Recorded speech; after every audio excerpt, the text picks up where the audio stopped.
Hey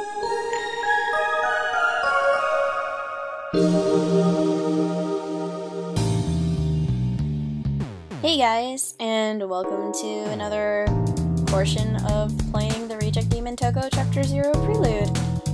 That's a long title to say all at once. But I don't know if any of you have noticed, but this has actually been a very slow-going game.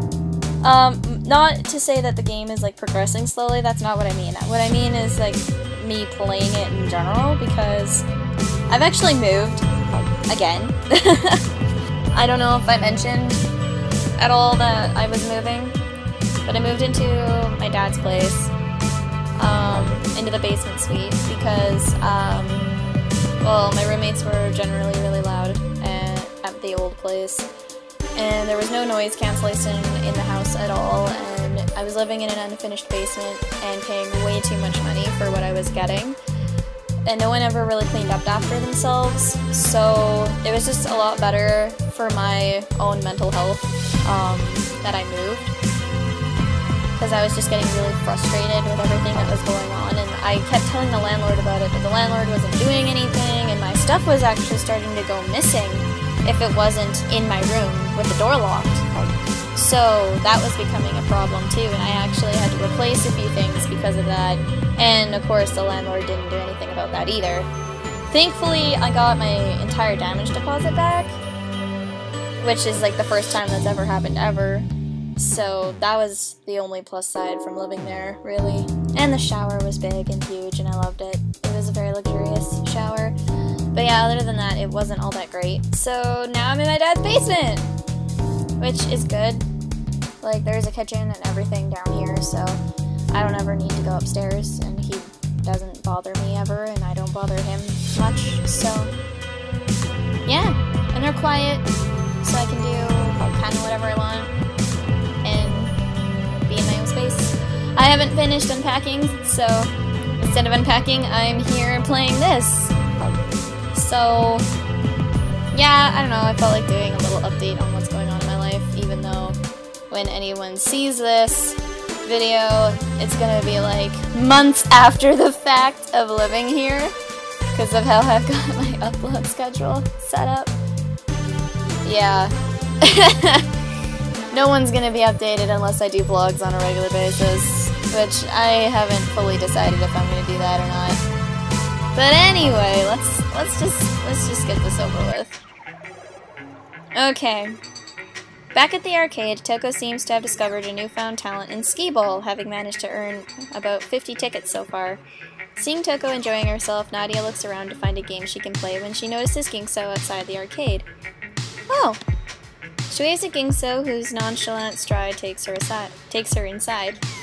Toko glances up at Nadia's exclamation and twitches when she sees Gingso. She glares at Gingso as she approaches and stuffs her tickets in her pockets. I hope I'm saying that name right. I feel like I'm not, because technically if you see an X, it's supposed to be pronounced as a pronounced as a Z, but it's difficult to do that. Like, it's probably pronounced Ginzo, like that, not Gingso, but I don't know. I honestly don't know. Hi, you're Toko's friend from before, right? We are acquaintances. Right, it was Gina? Gingso. Oh, my mistake. What do you want, Gingso? Toko, that's rude. Nadia is right. I should talk to Nadia instead of Toko. Ugh, you're the one following us and I'm the rude one? I was not following you this time. Earlier, yes, but now I'm here for food and entertainment. You can't even taste the food! I do taste it.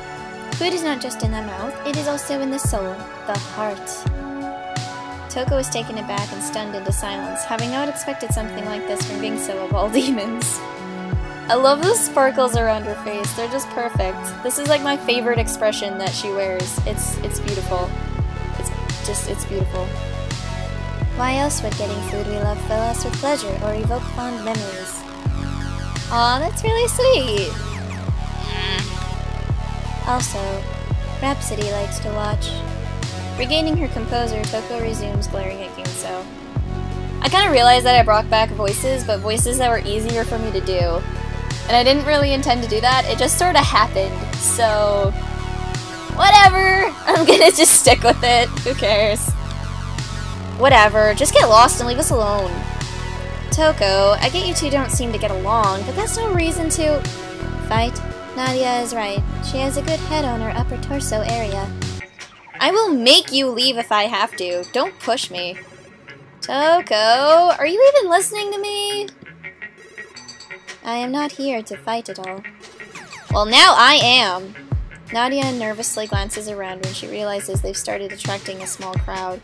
She tugs at Toko's shoulder for a moment. Toko, please, we're making a scene. I once again advise listening to Nadia. Let's go, you weirdo human food eater! When you have been here long enough, Toko, you too will understand the heart of food. That's it! Nadia, stand back! Toko, don't! Come on! I am not here to fight you. Then just stand there. It makes this easier. Yeah!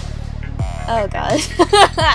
Toko sprints towards Ginso, for fist raised to attack. She only gets within 5 feet of Ginso before suddenly falling flat on her face. Well, Toko gets to her feet and sends Ginso an ineffective death glare. That was a cheap trick and you know it! It was an obvious one any other demon would have seen coming.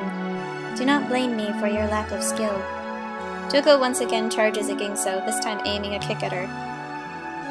However, she immediately feels a pressure on her supporting leg. It buckles and she falls to the ground. Rolling herself onto her butt, Toko grips her knee, now stinging from the hard, small floor. Ugh, why can't you just fight fair? Damn it, Toko, you're causing a scene! You do not seem to understand how demons fight at all.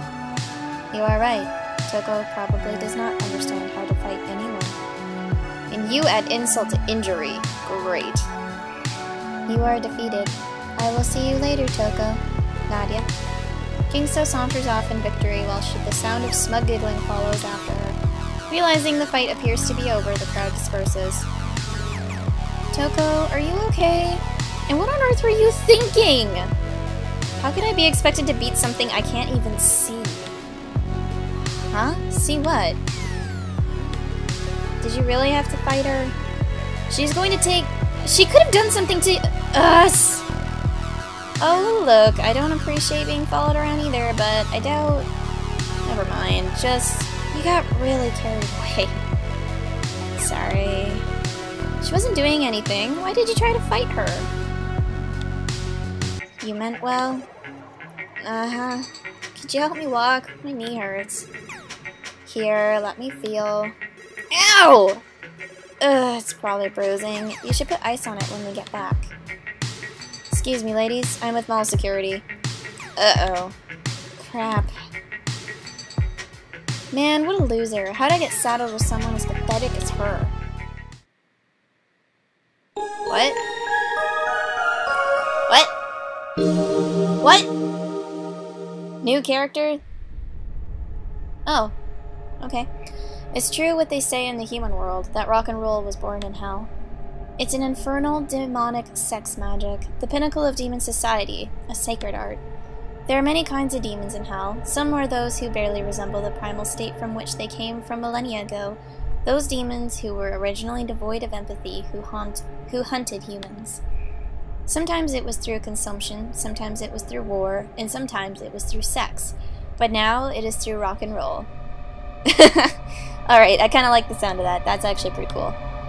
It's the sacred art of hell, and demons are naturally attracted to the very primal emotion music stirs within them, born inside themselves from collecting mortal souls. The human world is caustic to demons. It's impossible to remain there for very long without the protection of hell. Those banished there will eventually become human and stay that way, never to return to hell again. It was only after demons began acquiring emotions that they realized the long-term effects it had on them. Demons are not born with these emotions, and demons who have obtained large amounts of these human memories often develop a strange sense of human empathy. However, these memories go stronger with each ferried soul locked away inside the hearts of demons, struggling to escape. It is this very soul that allows demons to master their demonic rock magics. When a demon has acquired enough memories, it begins to take a form of its own consciousness.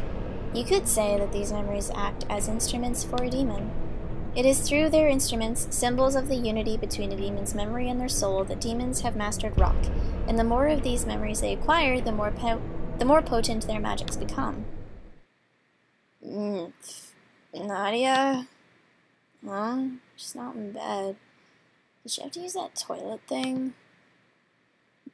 Nadia? Are you here? Apologies, Miss Toko, but Miss Nadia is not here. May I get you something to drink? Toko spins around at the sound of that painfully cheerful, irritatingly familiar voice behind her.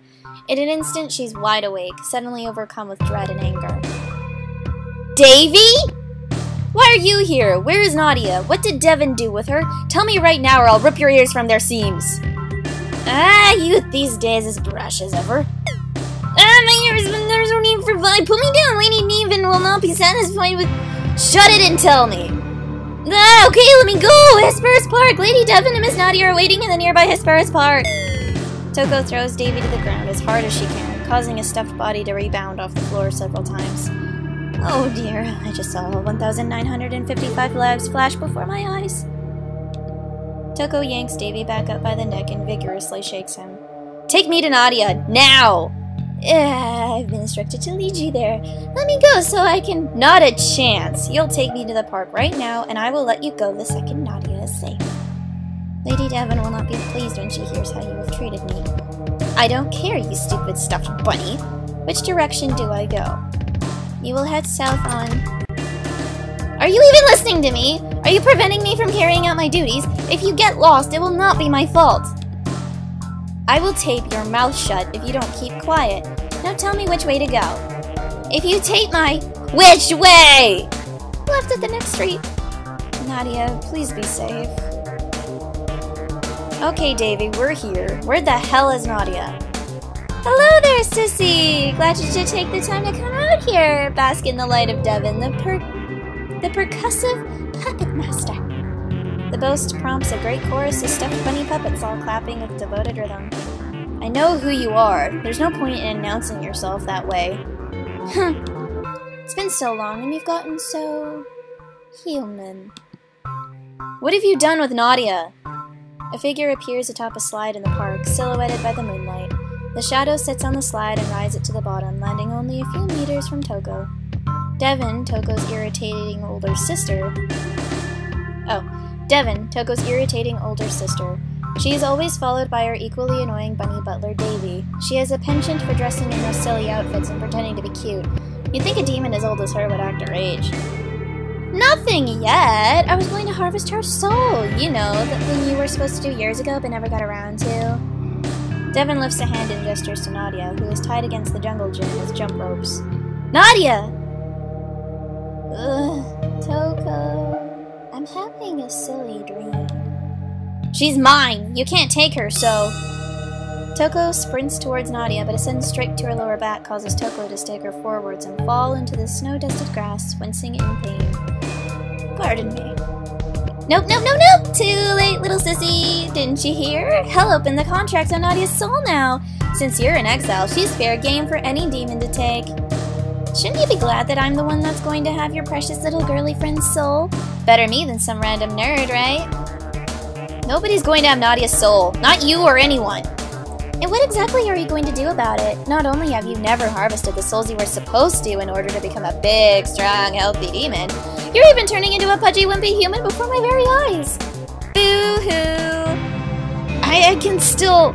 I bet you can't even beat little Davy here. I bet he beat the snot out of you while balancing a cup of tea on his tiny little head. Come on, Davy. Show Toko how soft falling... Oh, what? Show Toko how soft falling for a human has made her. I didn't fall for... Ow! A strike from Davy quiets Toko. The teacup he placed delicately on his round fuzzy head stays perfectly still as he punches and strikes, preventing any counterattacks. Toko, when are you going to learn to keep focused? I shouldn't be able to get 2 hits on you in exactly the same way. Ugh, shut up already! Once I'm done tearing this idiot apart at the seams, I'll take his stuffing and ram it down your stupid throat! Toko staggers to her feet once more, her vision blurred from kissing the dirt too many times today. She's getting really tired of being everyone's punching bag. She takes a step forwards and starts walking towards Nadia again. Once again, an attack sidelines Toko. She falls to the ground, stunned by a powerful kick. The creak of an ancient, hellish bunny squeak reverberates through the park. My stuffing would not taste pleasant. I ask that you refrain from suggesting me as a meal. Ugh. You and your stupid pets! A cacophony of laughter and jeers rattle around the park. As Toko tries to get upright once more, Devon prepares for the fight. A dozen stuffed bunnies appear at her side, tying and affixing to one another, shaping themselves into a mass of bunny limbs. From many stuffed dolls, a single lagomorphic nightmare is formed. Oh, lordy! Yeah, that's not pleasant to look at.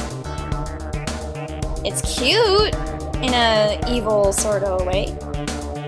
From Devon's hands appear a set of elegantly carved black drumsticks. She lifts them into the air, clicks them together, and then begins to move and guide the colossal rabbit much like a conductor.